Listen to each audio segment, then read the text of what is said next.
ফ্যাসিবাদ বিরোধী পক্ষগুলোর মধ্যে বিভাজন দেশের জন্য ভালো হবে না মন্তব্য তারেক রহমানের। প্রচলিত রাজনীতি থেকে বেরিয়ে আসতে চায় বিএনপি। দেশকে সংকটমুক্ত করার একমাত্র উপায় গ্রহণযোগ্য নির্বাচন মনে করেন মির্জা ফখরুল। ফেব্রুয়ারির প্রথমার্ধে নির্বাচন হবে আশা সালাউদ্দিনের। প্রধান উপদেষ্টা ঘোষিত সময়ে নির্বাচন জানিয়েছেন আইন উপদেষ্টা। এসিকে 4 মিলিয়ন ইউরো সহায়তা দেওয়ার আশ্বাস ইউরোপীয় ইউনিয়নের। সচিবালয়ের সামনে অবস্থান কর্মসূচি পালন শহীদ পরিবারের। 24 ঘন্টার মধ্যে জুলাই হত্যা মামলার আসামির জামিন বাতিলের দাবি। দেখছিলেন ক্রাউন সিমেন্ট সংবাদ শিরোনাম। বিএনপির ভারপ্রাপ্ত চেয়ারম্যান তারেক রহমান বলেছেন, গণতন্ত্রকামী রাজনৈতিক দলগুলোর মধ্যে দূরত্ব তৈরি হলে পতিত, পরাজিত, পলাতক ফ্যাসিস্ট চক্রে পুনর্বাসনের পথ সহজতর হবে। এ বিষয়ে গণতন্ত্রকামী জনগণকে সতর্ক থাকার আহ্বান জানান তিনি বলেন, নানা রকম শর্ত আরোপ করে জনগণের রাজনৈতিক অধিকার খর্ব করা হলে গণতন্ত্রের উত্তরণের পথ সংকটে পড়বে। রিপোর্ট করছেন সিকান্দার রেমান। বিএনপি আগামী দিনের সব রাজনৈতিক পরিকল্পনা ও কর্মসূচি সাজাচ্ছে জানিয়ে দলটির ভারপ্রাপ্ত চেয়ারম্যান তারেক রহমান বলেছেন, ক্ষমতায় গেলে 5 বছরে অন্তত 25 কোটি গাছ লাগানোর পরিকল্পনা আছে তার। এছাড়া খাল খনন কর্মসূচি আবারও শুরু করা হবে বলে জানান তিনি। বাংলাদেশ চীন মৈত্রী আন্তর্জাতিক সম্মেলন কেন্দ্রে বাংলাদেশ জাতীয়তাবাদী স্বেচ্ছাসেবক দলের 45তম প্রতিষ্ঠা বার্ষিকী উপলক্ষে আয়োজিত আলোচনা সভায় ভার্চুয়ালি যোগ দিয়ে তারেক রহমান বলেন, নিরাপদ ভবিষ্যৎ নিশ্চিত করতে চাইলে প্রচলিত ধারার রাজনীতি থেকে বেরিয়ে আসতে হবে। আন্দোলনের সহকর্মীবৃন্দ, আমাদের মনে রাখা দরকার, মনে করা প্রয়োজন, স্বৈরাচারী শাসনের সময় আমরা কেউই, প্রত্যেকটি গণতান্ত্রিক রাজনৈতিক কর্মী, প্রত্যেকটি বিরোধী দলীয় কর্মী কেউ নিরাপদে ছিল না, কারো পরিবার নিরাপদে ছিল না। যদি গণতন্ত্র উত্তরণের পথ সংকটে পড়ে, রাষ্ট্র এবং রাজনীতিতে জনগণ নিজেদের অধিকার করতে না পারে, তাহলে সামগ্রিকভাবে সকলকে, সমগ্র রাষ্ট্র দেশকে সমস্যায় পড়তে হবে। নির্ধারিত সময়ে নির্বাচন অনুষ্ঠান নিয়ে কোনো রাজনৈতিক দলের বক্তব্যে জনগণের মনে নানা জিজ্ঞাসা তৈরি হয়েছে জানিয়ে তারেক রহমান বলেন, রাষ্ট্র ও রাজনীতিতে জনগণকে শক্তিশালী করতে নির্বাচনই হচ্ছে অন্যতম প্রধান মাধ্যম। আমাদের রাজপথের সহকর্মী যোদ্ধা কোন রাজনৈতিক দলের বা তাদের সদস্যদের বক্তব্য মন্তব্যে গণতান্ত্রিকামী জনগণের মনে নানা জিজ্ঞাসার জন্ম দিয়েছে। গণতান্ত্রিকামী রাজনৈতিক দলগুলোর মধ্যে যদি দূরত্ব তৈরি হয় বা দূরত্ব তৈরি হলে রাষ্ট্র এবং রাজনীতিতে পতিত, পরাজিত, পলাতক ফ্যাসিস্ট চক্রের পুনর্বাসনের পথ সহজ হয়ে উঠবে, তাদের সুযোগ তৈরি হবে।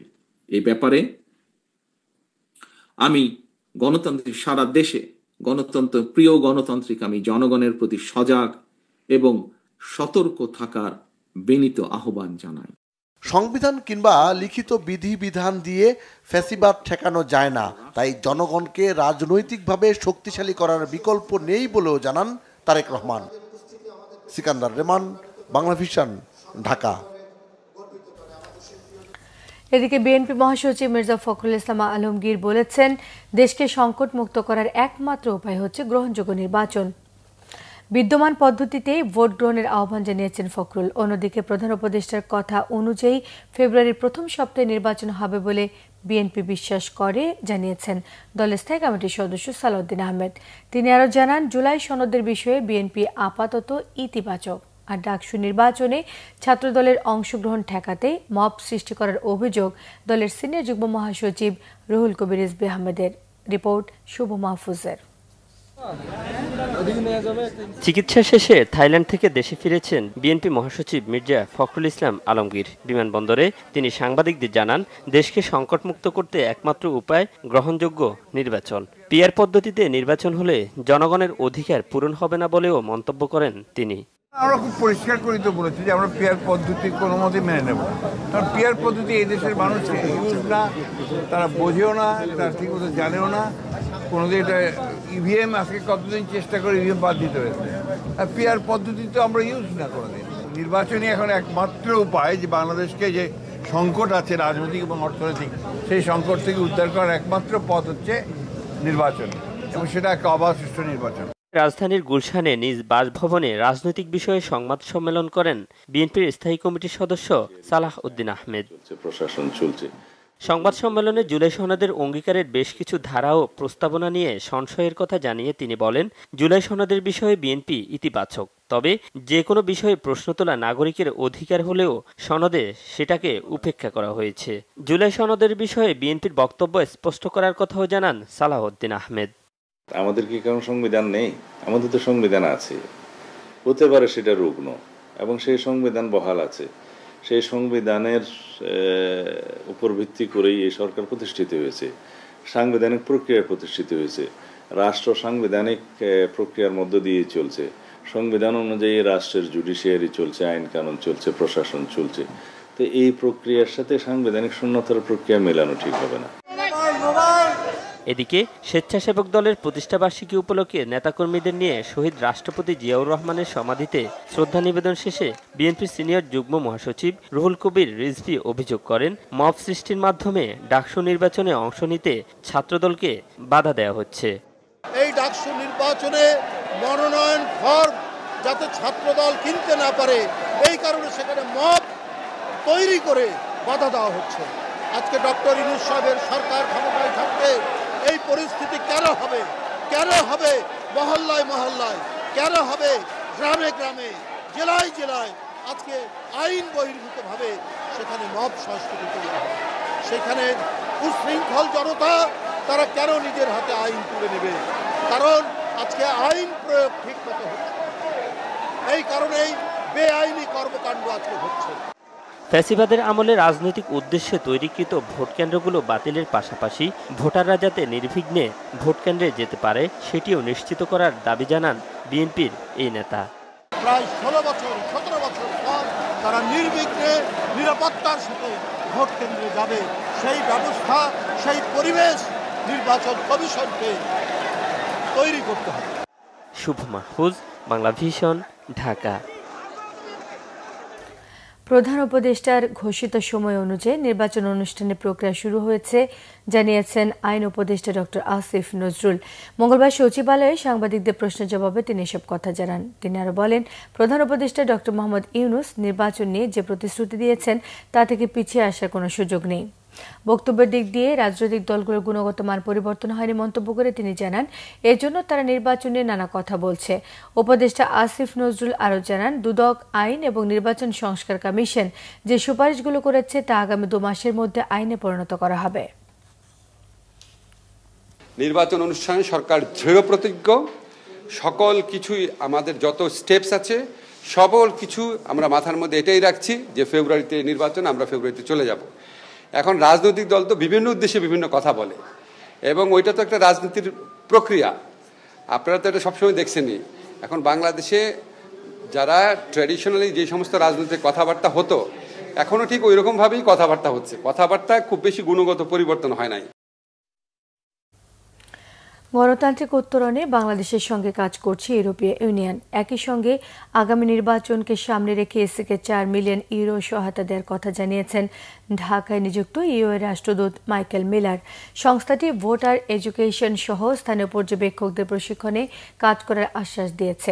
এসির সহযোগিতায় সন্তুষ্টির কথা জানিয়ে ইইউ বলেছে, এসির দায়বদ্ধতা নিশ্চিতে কাজ করবেন তারা। মঙ্গলবার প্রধান নির্বাচন কমিশনার এএমএম নাসির উদ্দিনের সঙ্গে বৈঠক শেষে এসব কথা জানান মাইকেল মিলার। এছাড়াও বৈঠকে নির্বাচনী প্রস্তুতি, পরিকল্পনা এবং সামগ্রিক রাজনৈতিক পরিস্থিতি নিয়ে আলোচনা হয়। এ সময় অবাধ, সুষ্ঠু, নিরপেক্ষ থেকে আন্তর্জাতিক মানের নির্বাচন আয়োজনের কথা জানিয়েছেন মাইকেল মিলার। বাংলাদেশের নির্বাচন সংস্থাটি সবসময় গুরুত্ব দিয়ে আসছে জানিয়ে রাষ্ট্রদূত বলেন, সেপ্টেম্বরের মাঝামাঝি নির্বাচনের প্রস্তুতি দেখতে সংস্থাটির প্রাক নির্বাচনী প্রতিনিধি দল বাংলাদেশে আসছে। In support of a transition that will lead up to democratic elections, and I think you have also all heard that we are heading towards a timeline of early 2026.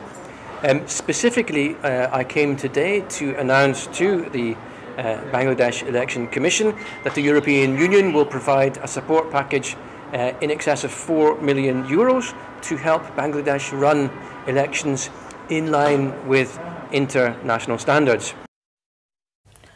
Milestone school and কলেজে বিমান দুর্ঘটনায় নিহত শিক্ষকরা মানবতা ও সাহসিকতার অনন্য দৃষ্টান্ত হিসেবে জাতির কাছে চিরস্মরণীয় হয়ে থাকবেন বলে মন্তব্য করেছেন প্রধান উপদেষ্টা ডক্টর মোহাম্মদ ইউনূস। মঙ্গলবার রাষ্ট্রীয় অতিথি ভবন যমুনায় মাইলস্টোনে বিমান দুর্ঘটনায় নিহত 3 শিক্ষক মাহরিন চৌধুরী, মাসুকা বেগম, মাহফুজা খানমের পরিবারের সদস্যরা প্রধান উপদেষ্টার সঙ্গে সাক্ষাতে গেলে তিনি মন্তব্য করেন। প্রধান উপদেষ্টা বলেন, বেশ কিছুদিন পার হলেও এই স্মৃতি এখনো সবার মাঝে দগদগে। দুর্ঘটনায় দুঃসহ স্মৃতি মুছে দেওয়ার ক্ষমতা কারোরই নেই। ডক্টর ইউনূস আরও জানান, এই শোক শুধু পরিবারের সদস্যদের একা নয়, জাতি হিসেবে এই শোককে ধারণ করে বাংলাদেশ। এ সময় 3 শিক্ষক পরিবারের কাছে তাদের স্মৃতি কথা শুনতে চান প্রধান উপদেষ্টা। আগামী 24 ঘন্টার মধ্যে জুলাই হত্যা মামলার আসামির জামিন বাতিল করে পুলিশ কর্মকর্তা সাজ্জাদ হোসেনকে গ্রেফতার করার দাবি জানান জুলাই শহীদ পরিবারের সদস্য এবং আহত ব্যক্তিরা।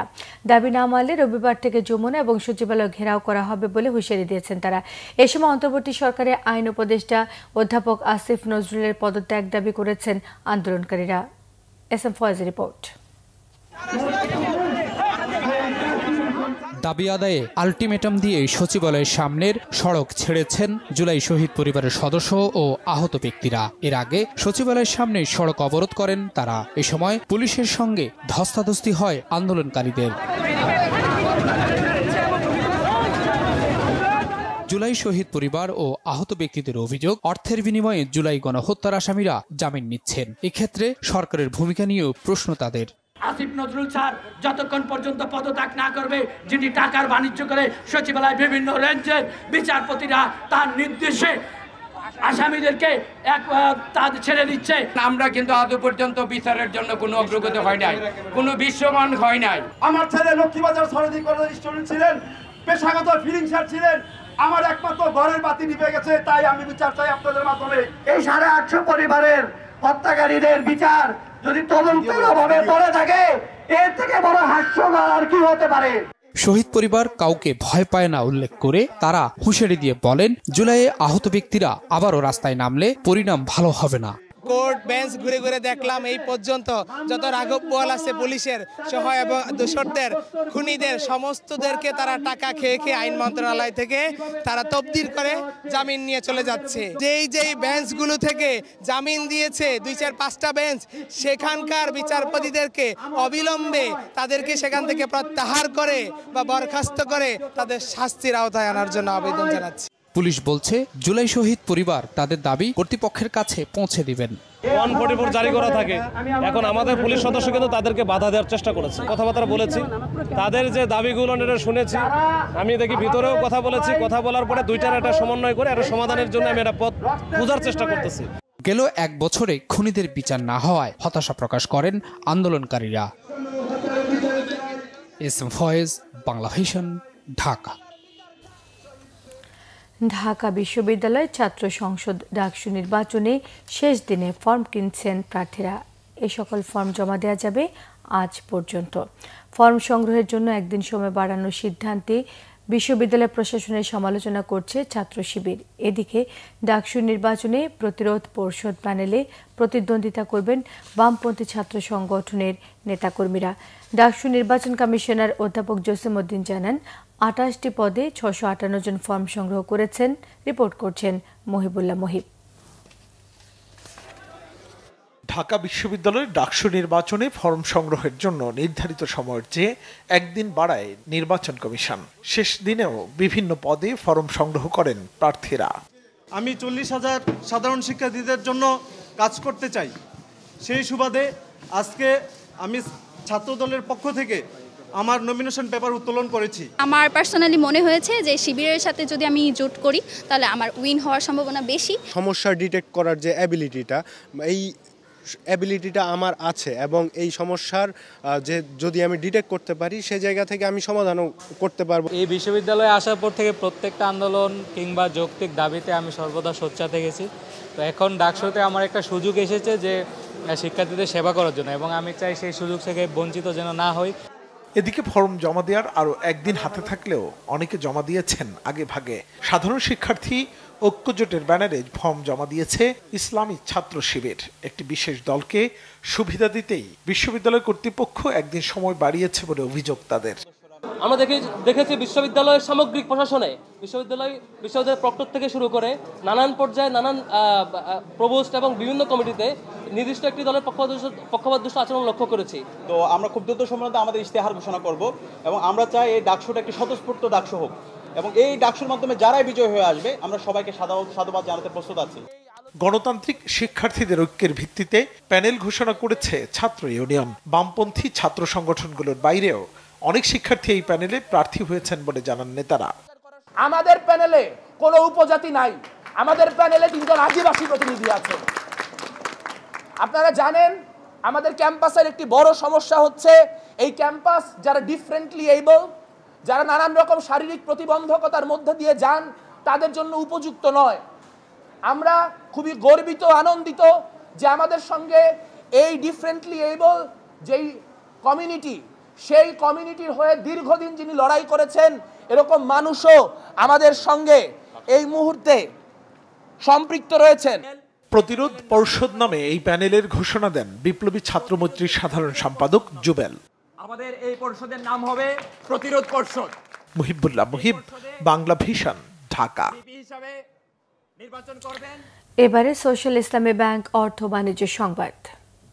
পাবলিক প্রকিউরমেন্ট বিধিমালা অনুসরণ করে যুক্তরাজ্য থেকে মোট 3 কার্গো তরলীকৃত প্রাকৃতিক গ্যাস এলএনজি আমদানির অনুমোদন দিয়েছে অন্তর্বর্তী সরকার। এতে মোট ব্যয় হবে 1442 কোটি 3 লাখ টাকা। মঙ্গলবার অর্থ উপদেষ্টা সালাউদ্দিন আহমেদের সভাপতিত্বে সরকারি ক্রয় সংক্রান্ত উপদেষ্টা পরিষদ কমিটির বৈঠকে এই প্রস্তাবের অনুমোদন দেওয়া হয়েছে। আমরা যেভাবে এলএনজি আনছি, সার আনছি, এটা কিন্তু আপনার প্রোডাকশন হ্যাম্পার আর এলএনজি আনাতে সুবিধা হয়েছে। আমাদের একটা প্রেশার ছিল 1 মাস 2 মাস পর পর এলএনজির প্রাইস বাড়ানো গেছে। এইটা কিন্তু এনার্জি মিনিস্ট্রি ক্যালকুলেট করে এভাবে আনছে, আমরা তো বাড়াই নেই প্রাইস। এটা কিন্তু একটা ভালো দিক আর কি। ওইটাই মেইন ইম্প্যাক্টটা আমরা চাচ্ছি যে এলএনজি যাতে অ্যাটলিস্ট সরবরাহ বাড়ে আর আমাদের উপর প্রেশারটা না থাকে যে আমরা বাড়াই। এটা বাড়ালে তো কনজিউমাররা যারা ইন্ডাস্ট্রিতে আছে তারা কিন্তু পছন্দ করবে না। অথবা আমাদের দৃষ্টিটা ওইদিকে বেশি আর কি। নির্বাচনকে সামনে রেখে ব্যাংকিং সেক্টরে সাইবার নিরাপত্তা নিশ্চিত করা একটি বড় চ্যালেঞ্জ বলে মন্তব্য করেছেন প্রধান উপদেষ্টা ডাক, টেলিযোগাযোগ ও তথ্য প্রযুক্তি মন্ত্রণালয়ের দায়িত্বপ্রাপ্ত বিশেষ সহকারী ফয়েজ আহমেদ তৈয়াব। মঙ্গলবার রাজধানীর একটি হোটেলে তথ্য যোগাযোগ প্রযুক্তি বিভাগের জাতীয় সাইবার নিরাপত্তা এজেন্সি এবং ইডিজিই প্রকল্পের যৌথ উদ্যোগে আর্থিক খাতের নিরাপত্তা শীর্ষক জাতীয় সেমিনারে বিশেষ অতিথির বক্তৃতায় তিনি মন্তব্য করেন। ফয়েজ আহমেদ তৈয়াব জানান, দেশের মাত্র 17 থেকে 20টি ব্যাংকের সাইবার স্পেস রেটিং সন্তোষজনক। দেশের আর্থিক প্রতিষ্ঠানে সাইবার হামলায় ব্যাংক কর্মকর্তারাও জড়িত বলে তিনি জানান। প্রধান অতিথির বক্তৃতায় অর্থ মন্ত্রণালয়ের প্রধান উপদেষ্টার বিশেষ সহকারী ডক্টর আনিসুজ্জামান চৌধুরী জানান, বিদ্যমান সাইবার নিরাপত্তা ব্যবস্থাকে আরও শক্তিশালী করা এবং সরকারি বেসরকারি অংশীদারিত্বের মাধ্যমে সচেতনতা বাড়ানোর কোনো বিকল্প নেই। ব্রাজিলের রাষ্ট্রদূত পাওলো ফার্নান্দো দিয়াজ প্যারেজ জানিয়েছেন, মাত্র 120 থেকে 125 টাকা কেজি দরে বাংলাদেশের মানুষ ব্রাজিলের গরুর মাংস ক্রয় করতে পারবে। সেজন্য বাংলাদেশের যৌথ উদ্যোগে মাংস প্রক্রিয়াজাতকরণ কারখানা স্থাপনের কথা জানান তিনি। এই সুবিধা পেতে দ্রুত ব্রাজিলের গরুর মাংসকে হালাল সার্টিফিকেশন দেওয়ার আহ্বান জানিয়েছেন তিনি। রিপোর্ট করছেন ইমরুল কায়েস। বাংলাদেশের বাজারে বর্তমানে গরুর মাংস 700 থেকে 750 টাকা কেজি, নিম্নবিত্তদের ক্রয় ক্ষমতার বাইরে। তবে বাংলাদেশ সরকার হালাল সার্টিফিকেট দিলে ব্রাজিল থেকে রপ্তানি হওয়া গরুর মাংস মাত্র $1 বা 122-23 টাকায় 1 কেজি পাওয়া যাবে বলে জানিয়েছেন দেশটির রাষ্ট্রদূত Paulo Dias Peres. What I did was I started filling this gap. Brazil বাংলাদেশের মানুষকে $1 বা 122 টাকায় 1 কেজি গরুর মাংস দিতে পারবে। এজন্য বাংলাদেশ সরকারকে দ্রুত হালাল সার্টিফিকেট দিতে হবে। ব্রাজিলের কোম্পানি বাংলাদেশে পার্টনারশিপে মাংস প্রক্রিয়াজাতকরণ কারখানা স্থাপন করতে চায়। ব্যবসা বাণিজ্য, বিনিয়োগ, কৃষি, খেলাধুলা সহ বিভিন্ন খাতে বাংলাদেশের সাথে ব্রাজিল দ্বিপক্ষীয় সম্পর্ক জোরদার করতে চায় বলে জানান রাষ্ট্রদূত Fernando Perez. And the visit was a huge success. আগামী অক্টোবরে ঢাকায় Bangladesh Brazil foreign office consultation বা পররাষ্ট্র পর্যায়ে বৈঠক হবে। এতে ব্যবসা বাণিজ্য, বিনিয়োগ সহ দ্বিপক্ষীয় সকল ইস্যুতে আলোচনা হবে। খেলাধুলা, কৃষি, স্বাস্থ্য ও প্রতিরক্ষা খাতে ব্রাজিল বাংলাদেশের সাথে সমঝোতা স্মারক সই করতে চায়। এর আগে south Asian climate change journalist forum Bangladesh চ্যাপ্টারের সাথে মতবিনিময় করেন রাষ্ট্রদূত। জলবায়ু পরিবর্তনের ক্ষতি মোকাবেলায় সবাইকে একসাথে কাজ করার আহ্বান জানান তিনি। ইমরুল কায়েস, বাংলাভিশন, ঢাকা। সংবাদ শেষ করব ক্রাউন সিমেন্ট শিরোনামগুলো আরেকবার জানিয়ে দিয়ে। ফ্যাসিবাদ বিরোধী পক্ষগুলোর মধ্যে বিভাজন দেশের জন্য ভালো হবে না, মন্তব্য তারেক রহমানের। প্রচলিত রাজনীতি থেকে বেরিয়ে আসতে চায় বিএনপি। দেশকে সংকটমুক্ত করার একমাত্র উপায় গ্রহণযোগ্য নির্বাচন মনে করেন মির্জা ফখরুল। ফেব্রুয়ারির প্রথমার্ধে নির্বাচন, আশা সালাউদ্দিনের। প্রধান উপদেষ্টা ঘোষিত সময়েই হবে নির্বাচন জানিয়েছেন আইন উপদেষ্টা। ইসিকে 4 মিলিয়ন ইউরো সহায়তা দেওয়ার আশ্বাস ইউরোপীয় ইউনিয়নের। সচিবালয়ের সামনে অবস্থান কর্মসূচি পালন শহীদ পরিবারের। 24 ঘন্টার মধ্যে জুলাই হত্যা মামলার আসামির জামিন বাতিলের দাবি। এ ছিল এখনকার মতো। পরের সংবাদ সকাল 7:30টায় দেখার আমন্ত্রণ রইল। এছাড়া বাংলাভিশন সংবাদ ও সংবাদ সংশ্লিষ্ট অনুষ্ঠান দেখতে ভিজিট করুন www.bbnews24.com, facebook.com/বাংলাভিশন নিউজে সাবস্ক্রাইব করুন, youtube.com/বাংলাভিশনের সঙ্গে থাকায় ধন্যবাদ।